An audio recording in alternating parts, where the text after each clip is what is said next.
Kanya-kanyang diskarte ang ilan nating kababayan sa pagtitipid sa pagkonsumo ng kuryente. May nakaamba kasing taas singil sa mga susunod na buwan. Si Joshua Garcia sa report.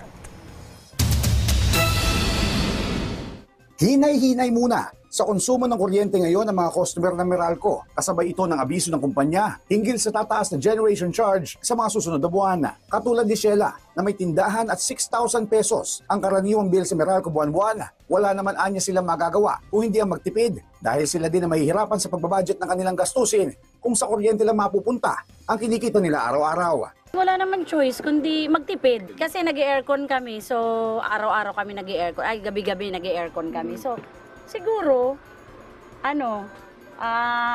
magbawas ng alimbawa, gabi na lang sa anong oras na bubuksan yung aircon, tas maaga na lang papatayin kasi yung mga bata. Si Mia naman na may karinderya na nasa humigit kumulang 2,000 piso ang binabayaran sa kuryente monthly. Didiskarte na lang anya sila sa konsumo ng kuryente para hindi maapektuhan ang kinikita nila sa negosyo. Magtitipid na lang po kami para makababa kami ng kuryente. Sa ng ilaw, ganito po, papatay namin yung ilaw, tapos yung namin rep, tatanggalin po namin para iwas sa kuryente.